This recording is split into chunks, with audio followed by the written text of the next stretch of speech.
아멘.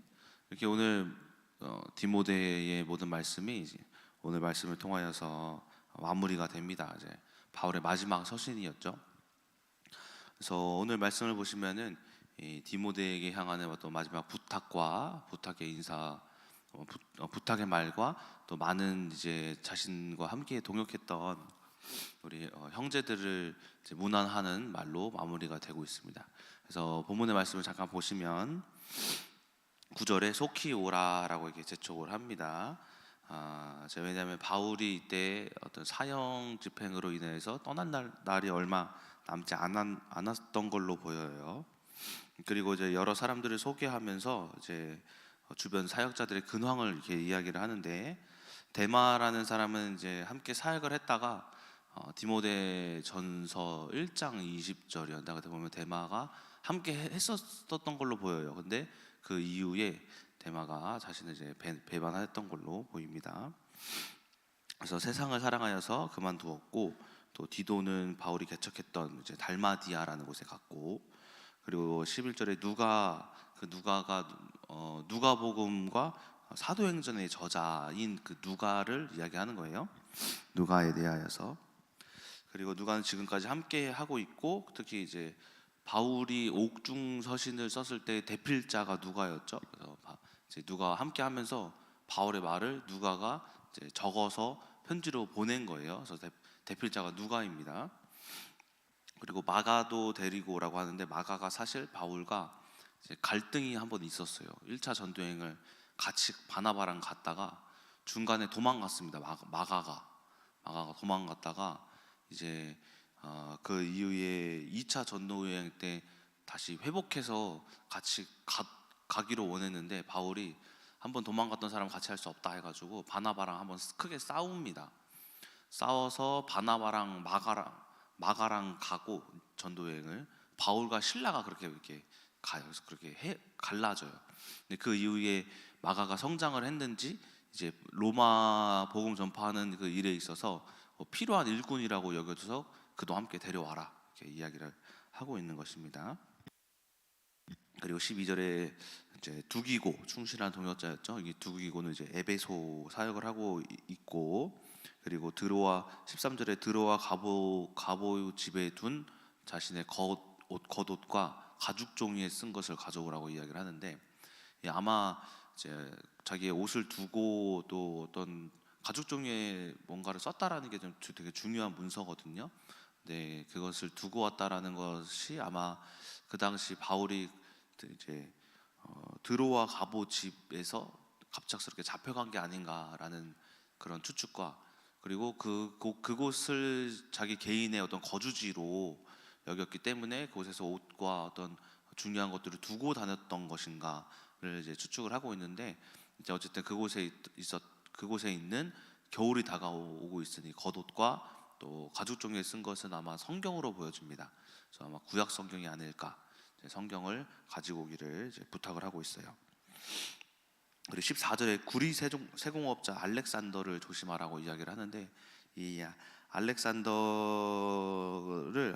이제 디모데 전서에 보면은 사탄에게 내주었다라고 이야기를 해요. 근데 그가 왜 조심해야 되냐면은, 자기와 함께했던 동역자였는데 그가 바울이 재판을 받을 때 불리한 증언을 한 것으로 보여집니다. 바울이 그리스도에 대해서 이렇게 이야기를 할 때 어떤 배신한 자다 막 이런 식으로 뭐 증언을 했는지 모르겠지만은, 어쨌든 배교한 자로서 바울과 함께했지만 배신해서 재판에서도 불리한 증언을 했던 자가 이제 알렉산더라고 볼 수 있습니다.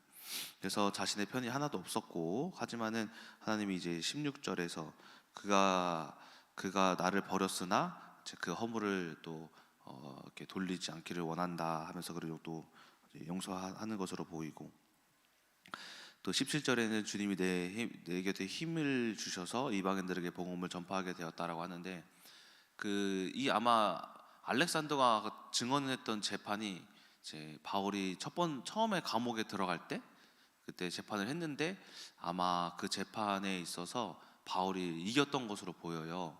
그래서 바울이 한번 풀려났는데, 이 바울이 두 번째 들어갔을 때 서신이거든요.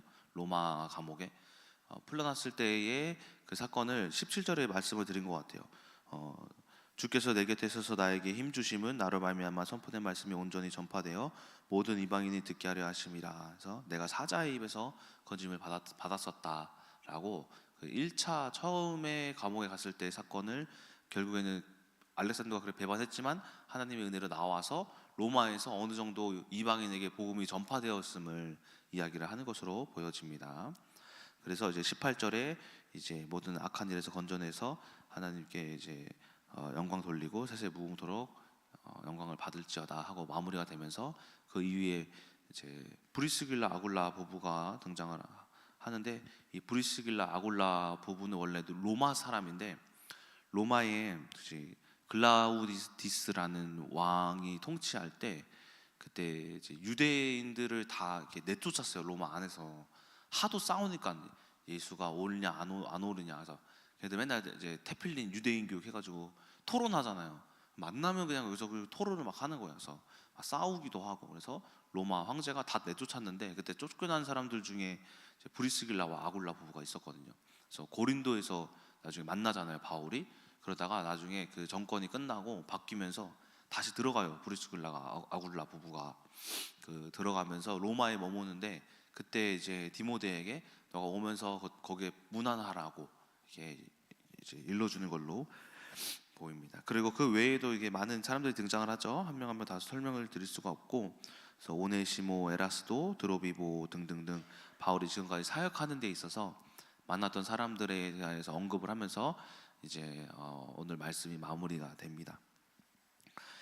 오늘 말씀을 통해 깨달은 것은 무엇이냐면은 바울이 혼자가 아니었다라는 거죠. 혼자가 아니었고 항상 이제 많은 사람들과 함께 있고, 바울이 이렇게 뛰어나섰던 이유도 그 많은 사람들의 도움이 없지 않았으면은 그가 많은 일을 할 수 없었고, 이제 서신도 이제 누가가 같이 작성해 주듯이 이런 그런 도움을 받았기 때문에 이러한 위대한 신학자로 이제 말씀 전파자로 사도로 남은 것이 아닌가라고 생각을 해봅니다. 그래서 이제 바울은 혼자가 아니었는데 이런 말이 있어요. 나는 타자의 흔적이다라는 어떤 철학적 명제가 하나가 있어요. 그러니까 나는, 여러분들은 타자, 그러니까는 나 외에 다른 사람들 있잖아요. 그 사람들의 흔적이다라고 이야기를 해요. 그러니까 바울의 인생을 봤을 때, 야, 바울만 대단하다라고 보여지는 게 아니라 바울 주변에 있던 사람들의 흔적, 그런 사람들이 있었기 때문에 지금의 바울이 만들어졌음을 이야기하는 것이 나는 타자의 흔적이다라는 말이에요. 또 나라는 존재라는 것, 여러분이라는 존재라는 건 스스로가 증명해내는 게 아니라 남으로부터 여러분들이 존재가 증명이 된다라는 그런 의미가 또 나는 타자의 흔적이다라는 거예요.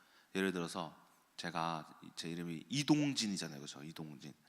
누가 제 이름을 남이 불렀기 때문에 제가 대답을 할 수 있는 거예요. 네, 부르셨어요? 동진아, 예, 안녕하세요. 부르셨어요? 하면서 내 이름을 불렀기 때문에 내 존재가 증명되듯이 누군가가 여러분들에게 흔적을 남겼기 때문에 내가 존재한다라는 것이 이제 내가 타자의 흔적이다라고 말씀을 드릴 수가 있는 거예요. 그리고 저는 스스로 존재할 수 없죠. 왜냐하면 제가 어떻게 스스로 태어났겠습니까? 나는 또 어머니, 아버지에 의해서 태어난 거죠. 그렇죠? 그러니까는 지금 이 자리에 계신 모든 분들은 이름을 여러분들이 불려서 여러분들이 내가 여기 있습니다 하듯이, 또 부모님들이 여러분들을 낳아 주셨듯이, 모든 사람들의 삶은 항상 어떤 타자에 의해서 내가 존재가 증명이 되기 시작하는 거예요. 이게 이제 이 의미가 되게 설명하면 되게 긴데, 어쨌든 우리가 모두가 타자에 대한 흔적임을 우리가 아셔야 한다. 아버지가 흔적, 어머니가 흔적, 그리고 또 제 동생들이 저를 증명해 주죠. 이동진이 있었냐 하면 우리 둘째 형이다. 민정사모에게도 흔적이죠. 나는 이동진과 결혼했기 때문에. 조이랑 사야에게도 제가 흔적이죠. 제가 제 아버지이기 때문에. 그래서 그러니까 이런 것들이 타자의 흔적임을 증명이 된다라고 합니다. 근데 또 이런 논리가 하나 있어요. 배치와 접속이라고 해서, 뭐냐면 항상 사람들은 이제 어쨌든 타자의 흔적으로 남아 있기도 하고 배치와 접속으로 인해서 존재 증명이 돼요. 뭐냐면 제가 교회에 배치되면 목사로 접속돼요, 그렇죠? 이게 배치와 접속이에요. 근데 아버지와 배치되면 제가 아들로 접속되고, 그리고 민정사모와 배치되면 저는 남편으로 접속. 이사야와 조이랑 배치되면 아버지로 접속이 됩니다. 이게 뭐냐면은 어떤 인간의 존재 증명이에요. 존재 증명. 그러니까 여러분들이 회사 가시면은 뭐 정영만 우리 사장님이시죠. 사장님. 여기서 장로님이시지만 그쪽에서 사장님으로 계시는 거예요. 그렇죠? 어쨌든 모든 분들이 어떤 곳에서는 이제 교회에서는 집사님이시지만 가정에서는 어머니, 또 어디 직장에서는 뭐 과장님일 수도 있고 부장님일 수도 있고 또 어떤 분일 수도 있다라는 거예요. 이게 존재 증명이에요.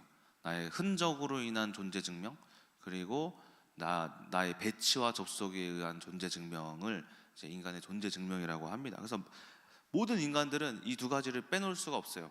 그래서 타자를 만나 내가 존재하고, 또한 내가 어딘가에 소속되어서 어떤 사람으로 살아가는, 이것이 바로 인간의 존재 증명이다라고 합니다.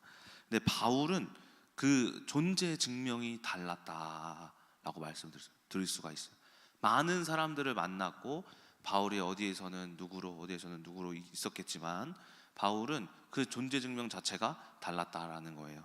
그래서 오늘은 그 바울이 살았던 흔적과 바울의 배치와 접속은 좀 나중에 기회가 있을 때 말씀을 드리고, 바울의 흔적은 어떤 흔적을 가지고 있었는가에 대해서 한번 말씀을 드리고자 합니다. 바울은 어떤 흔적이 달랐냐면은, 제가 아까 말씀드린 존재 증명의 흔적은 육신의 흔적이에요. 육신의 흔적. 근데 바울은 영적인 흔적이 있었다라는 겁니다. 갈라디아서 6장 이제 6장 마지막 절을 보시면 바울이 뭐라고 하냐면은 내가 예수의 흔적을 지녔노라라고 이야기를 합니다. 갈라디아서 6장 제가 여기 써놨는데, 어쨌든 바울이 예수의 흔적을 내가 가졌노라라고 이야기를 합니다. 이처럼 바울이 뭐라고 하냐면, 나는 어떤 흔적을 가진 자냐면은 예수의 흔적을 가진 자다라고 이야기를 하고 있다라는 거예요. 우리 사람들이 언제 존재 가치를 잃어버리는 줄 아세요? 돈이 없을 때, 내가 돈이 없네. 사랑을 잃어버렸을 때, 아니면은 내가 실패했을 때, 행복하지 않을 때, 좋은 대학에 못 갈 때, 그때 존재 가치를 잃어버리는 게 아니라 누군가가 알아주지 않을 때 이제 나의 존재 가치가 상실이 돼요. 이게 육적인 존재 가치의 특징입니다. 육적인 존재 가치의 특징에 대해서 잠깐 말씀드리자면, 연예인들 보면은 연예인들한테 이런 기자들이 막 물어봐. 언제가 제일 힘드냐 물어보면 뭐라고 하냐면은 악플이 달렸을 때 힘들대요. 왜 그게 힘드냐? 열심히 이렇게 해왔고 나쁜 짓을 하려는 게 아니고 이렇게 기쁨을 주려고 했는데 너 못생겼다, 뭐 있다구냐, 너 왜 그러냐 하고 자기의 존재에 대한 가치를 내리면은 그게 그렇게 힘들대요. 그래서 우울증에 걸리는 사람들도 왜 우울증 걸리냐면은 연예인들이 악플 때문에, 자살하는 이유도 그래요. 자살하는 이유도 악플 때문에.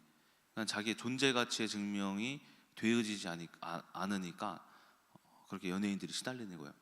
심지어 국회의원들도 그들도 이제 우울증에 걸리는 분들이 있잖아요. 왜 그들이 우울증에 걸려요? 욕하니까. 누구 의원 누구 뭐 어쩌고 저쩌고 이런 것들에 의해서 내 존재 가치가 하락이 되니까 그걸로 자기 존재 가치가 상실하는 거예요.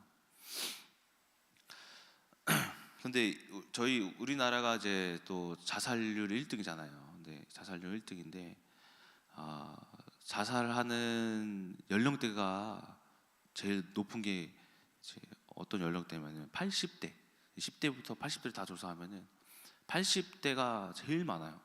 그리고 70대, 그리고 60대 이렇게 높은 순으로 쭉쭉쭉 가요. 근데 60대랑 50대랑 좀 비슷비슷해요.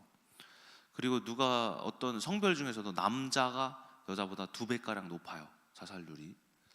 근데 이게 무슨 말이냐면은 나이가 들면 들수록 주변 사람들을 잃잖아요, 그렇죠? 잃다 보니까 자신에 대한 존재 가치죠. 나에게 흔적을 남겨줄 만한 사람들이 다 떠나는 거예요. 그러다 보니까는 내가 어디 직장에서 누가 나를 알아주지 않고 가족도 이제 사라지고 친구들도 사라지면서 그 존재 가치가 상실을 합니다. 그러니까 그 흔적이 상실되어져 가기 때문에 그들이 이렇게 이제 극단적인 선택을 한다라고 합니다. 우리가 이제 죽는 것이 슬프다 하잖아요. 죽는 것이 또 왜 슬프냐면은 내가 죽어서 슬픈 게 아니라 이제 타자에 의한 흔적에서 죽기 때문에 슬프대요. 내가 죽을 걸 생각하면 내가 이제 조이에게서 사라지는 거야. 그게 슬픈 거예요. 그리고 민영사모에게서, 어머니에게서 내가 사라져. 이게 슬픈 거예요. 제사를 왜 지내요? 제사. 이제 제사 같은 것도 이제 우리가 뭐 이런 것도 있죠. 뭐 무당에게 뭐 잘 되라고, 그렇죠? 근데 실제로 제사를 드리는 어떤 이제 우리가 알지 못하는 이유가 뭐냐면은 돌아가신 분의 흔적이 그리워서. 그게 제사예요. 제사를 드리는 이유가 그분을 기리기 위해서. 더 이상 이 사람의 흔적을 가지고, 내가 어머니의 흔적을 가지고 살아왔는데 그렇게 그리운 거예요. 그래서 어머니, 아버지께 어머니 잘 계십니까 하면서 이런 제사를 드리는 것도 하나의 이유가 될 수도 있고, 이제 흔적이라는 것이 또 이제 남녀와의 연인 관계에서도 헤어지면은 그 슬픔이 왜 슬픈지 아십니까? 더 이상 그 사람의 흔적을 나에게 남길 수가 없어서. 항상 그 사람이 나에게 존재 가치를 증명해 줬잖아요. 날 사랑해 줬잖아. 사랑한다 말하고 손도 잡아주고 이런 흔적을 남겼지만, 지금 이제는 그 사람의 흔적을 남길 수가 없으니까 이제 슬프고 이제 어떤 이제 우울증에 빠진다라든가 이런 결과를 맺는 거예요. 이처럼 이제 육적인 흔적을 남긴다라는 것, 육적인 흔적을 막 갈망한다라는 것은 결국에는 죄로 이어진다고 저는 생각을 합니다. 음란이란 것도 내 육신의 어떤 쾌락의 흔적을 남기기 위해서, 그렇죠? 음란한 것. 교만함이라는 것도 누군가 인정을 받기 위한 어떤 타자의 인정을 받기 위한 흔적을 위해서 교만해지는 거고, 또 혈기도 타자에 의한 흔적이 이제 뭔가 어긋났기 때문에, 틀렸기 때문에 이제 내가 거기에 혈기를 내는 거고, 우울증 같은 것도, 그렇죠? 짜증, 불평, 불만 이런 것도 내가 원하는 흔적대로 되어지지 않기에 이런 반응이 일어나는 것이라 볼 수가 있습니다. 그런데 바울은 달랐다는. 바울은 어떻게 달랐냐? 그는 영적인 흔적을 가지고 있었다. 갈라디아서 6장 17절이네요. 6장 17절. 이후로 누구든지 나를 괴롭게 하지 말라. 내가 내 몸에 예수의 흔적을 지니고 있노라라고 이야기를 합니다. 그러니까 바울은 육신적인 흔적에 연연하지 않았다라는 거예요. 그래서 고린도후서 말씀 보면은 고린도후서가 아니라 디모데후서 1장 1절만 봐도 생명을 가지고 있는 예수 그리스도의 생명을 가지고 있는 나 바울은이라고 하면서 뭐라고 하냐면, 죽을 사형 선고를 받았는데 생명이 있대. 이게 뭐냐면은 내가 죽어도 예수 그리스도의 흔적이 있으니 죽지 않는다라는 거예요. 그렇기 때문에 존재 자체가 육에만 있는 것이 아니라 영적인 존재의 가치를 사모했다라는 것을 우리가 말씀을 통해서 볼 수가 있습니다. 그래서 이 영적인 존재가 뭘 한 거냐면은 바울을 존재케 한 거고, 바울이 그렇게 고통을 당하고 뭐 배가 난파되고 후들겨 맞고 감옥에 가더라도 복음을 전파할 수 있었던 이유가 뭐냐면은 사람의 흔적을 찾았으면 그만뒀겠죠. 근데 그리스도의 흔적을 가졌으니 자기가 존재 가치가 원래 그리스도의 흔적은 이런 삶이야 라고 생각했기 때문에 고난을 받는 것이야 라고 존재 가치가 이미 증명됐기 때문에 고통을 받아들인 거예요. 그러니까 우리가 실패하는 이유도, 우리가 낙심하는 이유도 육신의 흔적을 찾기 때문에 실패하는 거예요. 돈이라는 거, 뭐 어떤 건강이라는 거, 그렇죠? 그리고 우리의 어떤 가정의 행복이라는 거, 어떤 자녀 가정의 문제라는 게 다 육신의 흔적을 남기려고 하니까 그 흔적이 고통인데, 그리스도의 흔적이 남아있는 자들은 고통 받아도 괜찮은 거예요. 왜냐하면 내 존재 가치는 돈에 있지 않고 어떤 자녀에 있지 않고 행복에 있지 않고 그리스도의 영원한 삶과 생명에 있으니 괜찮다라고 이제 할 수 있다라는 거예요.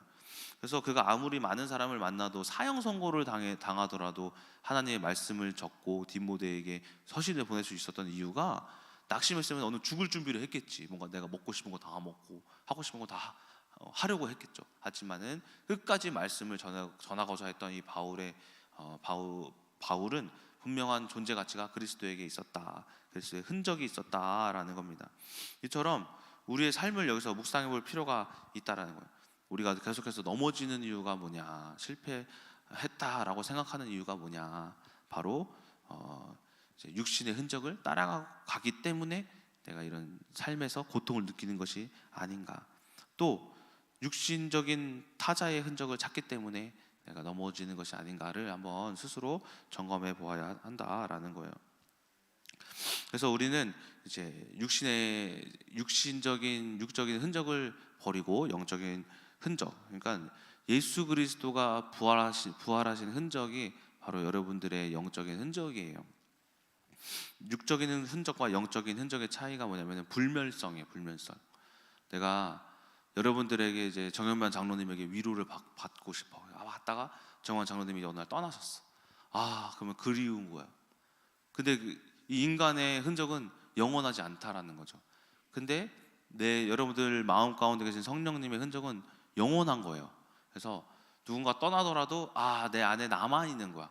정현만 장로님의 뭐가 믿음이 남아 있고, 그분에게 사랑이 남아 있고, 그렇죠? 그분의 어떤 행위들이 나에게 남아 있는 거예요. 그렇기 때문에 떠나보내더라도 그분을 막 그리워하는 게 아니라 그분의 믿음을 우리가 지킬 수 있는 거죠.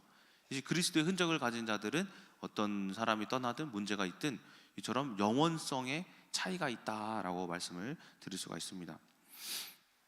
그래서 요한복음 6장 35절에 예수님도 이렇게 말씀하십니다. 예수께서 이르시되 나는 생명의 떡이니 내게 오는 자는 결코 줄이지 아니할 터이요 나를 믿는 자는 영원히 목마르지 아니하리라 라는 거예요. 때문에 예수 그리스도의 흔적이 어떻게 남아있냐, 그리스도의 말씀으로 우리가 남아있다라고 말씀을 드릴 수가 있어요. 그럼 어떻게 남길 수 있을까? 어떻게 하면 이제 그리스도의 흔적이 나에게 남을까? 제가 이제 2년 전인가 박유화 우리 은혜 집사님네 집에 가가지고 삼겹살을 굽고 있더라고요. 삼겹살을 굽는데 후라이팬 끄다가 이제 기름이 이렇게 막 찬 거예요. 그래서 뭐 키친타올을 찾았나 하다가 그 삼겹살 그 후라이팬 이거를 팍 쳤어요. 모르고 기름이 쏟아졌어요. 팔에. 그래서 왼팔에 화상 자국이 이제 지금 많이 없었는데 여기 크게 났었던 적이 있거든요. 근데 그게 나중에 병원 가가지고 치료를 받았어요. 근데 아직도 남아 있어요.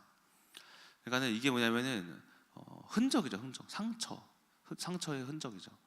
제가 이걸 보면은 뭐 하냐면은 삼겹살 생각이 나요. 볼 때마다 그때 삼겹살, 그죠? 그래서 배고플 때마다 이거 봐요. 이렇게 삼겹살 먹고 싶다. 이렇게. 이게 뭐냐면은 흔적이에요. 그러니까 그리스도의 흔적은 뭐냐면은 우리가 가지고 있었던 문제, 그죠? 고통, 이것이 치유받았을 때가 언제예요? 응답이죠. 응답이 곧 흔적이에요. 그래서 뭐라고 드릴 수 있냐? 고난이 흔적이 되어질 수 있다라는 거예요. 우리가 그 흔적을 가지고 있으면 항상 뭐가 생각이 나냐면 그리스도가 함께 있지. 그래서 저는 조이를 보면은 매일매일 생각을 해요. 볼 때마다 하나님이 이 예를 주셨지. 조이가 요즘에 말을 진짜 안 들어요. 막 이렇게 조이야 이거 사탕 먹으면 안 돼? 네. 사탕 먹고 있고. 저랑 똑같대요. 사모님이 제가 옛날에 이제 어디를 이사 가가지고 마룻바닥에 구멍이 하나가 있었는데 동진아 손가락 넣지 마. 네. 그래서 보고 넣고 있더래요. 조이가 똑같아요. 조이야 이거 가만히 앉아 있어. 네. 하면서 갑자기 점프 막 이러고. 저랑 똑같아요. 근데 조이가 막 그렇게 속을 썩이고 막 이상한 짓을 막 하고, 그리고 조이가 막 맨날 검은 양말만 신어요. 검은 양말만 신어요. 흰 양말 절대 안 신어. 안 신는다고 땡깡 부리고, 요즘에 옷도 자기가 입고 싶은 대로 막 입고 막 한숨이 나오는데 거기서 뭐가 보여지냐면은 그래, 이 아이를 내가 하나님께 받았으니 하나님이 키우시는 것처럼 키워야지. 이래도 괜찮다. 무슨 팔이 부러져도 뭐 보여지는 거예요. 그때 팔이 부러졌어도 하나님께서 이 아이를 키우시는구나. 혈관종 종양 있잖아요. 이것도 저번 주 수요일 날 가가지고 이렇게 시술 받고 왔거든요. 조이가 2달에 한 번씩 시술 받아요. 이렇게 갔다 오는데도 저 종양도 이제 악성 종양이라 하지만은 그렇게 큰 악성 종양도 아니긴 하지만은 어쨌든 그것을 통해서 하나님이 뭘 보여주시냐, 생명의 주권 안에 가지신 하나님, 조이를 태어나게 했던 것이 뭐냐면은 받은 것이 흔적이 되어진 거예요, 저에게. 그래서 항상 저희가 어떤 일을 당해도 괜찮은 거예요. 왜냐하면 그리스도의 흔적이 남아 있으니까 얘가 죽겠거니 뭐 어떻게 되겠거니 하지 않는다라는 거죠. 그러니까 이처럼 우리가 여러분들이 삶을 살아가시는 동안 하나님께 받았던 응답들이 있잖아요. 그리고 지금 겪고 있는 고통들이 있잖아요. 문제들이 있잖아요. 고난들이 있잖아요. 이것을 우리가 흔적으로 남기셔야 한다라는 거예요.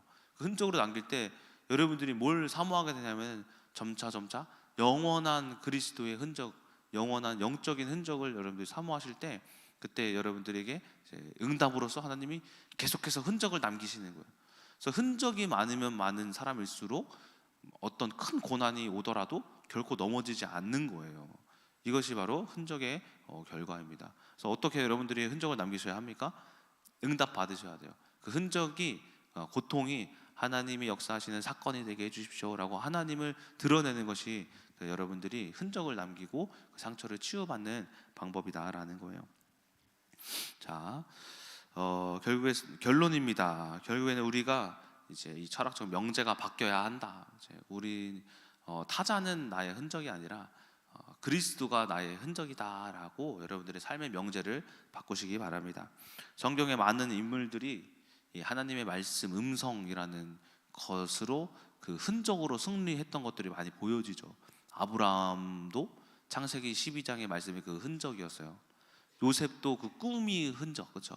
흔적이었고, 모세도 출애굽기 3장 4장의 떨기나무 사건이 그 흔적이었고, 여호수아도 이제 모세가 하나님께 들은 가나안 땅을 하나님이 주실 것이다라는 그 말씀이 흔적이었기 때문에 이 여호수아가 승리할 수 있었던 거예요. 이처럼 여러분들이 스스로를 점검해 보아야 한다. 내가 타자에 의하여서 살아가고 있진 않은가? 누군가의 어떤 사랑을 받고자 하는가? 아니면 영원한 하나님의 흔적을 받고자 하는가? 만약에 육신의 흔적을 바란다면은 여러분들이 언젠가는 그 육신의 이제 육신의 한계성 때문에 분명히 또 그 흔적으로 인해서 또 다른 고통이 올 거고, 하지만은 영적인 흔적, 그리스도의 부활하신 흔적을 여러분들이 사모하실 때에 고통이 왔을 때 여러분들은 또 다시 승리할 것이다라는 겁니다. 저는 여러분들이 어떤 흔적을 나에게 남겨야 할까라고 오늘 하루 잘 고민하시면서 그리스도의 흔적이 넘치시는 여러분 되시기 주님의 이름으로 소망합니다. 기도하고 마치겠습니다. 사랑의 하나님, 오늘 이제 바울이 수많은 사람들을 이제 지나쳐 가며 만나며 이 그 타자의 흔적으로 인하여서 바울이 혼자가 아니었음을 우리가 봅니다. 하지만 아버지, 그들로 인하여서 만들어진 게 아니었군요. 바울은 그리스도의 흔적을 가지고 있었군요. 아버지 하나님, 그 때문에 하나님께서 그를 쓰신 거였었군요. 아버지 하나님, 우리가 그리스도의 흔적을 가지고 바울처럼 되어지는 아버지 큰나무께 모든 성도님들 되게 하여 주셔서 우리가 그리스도의 흔적을 사모하고 또 고통과 고난 가운데에서 그것이 치유되면서 그것이 흔적으로 남아 영원한 그 흔적을 사모함으로써 하나님께 영광 돌리는 큰나무께 모든 성도님들 되게 하여 주시옵소서. 살아계신 예수 그리스도의 이름으로 기도드렸습니다. 아멘.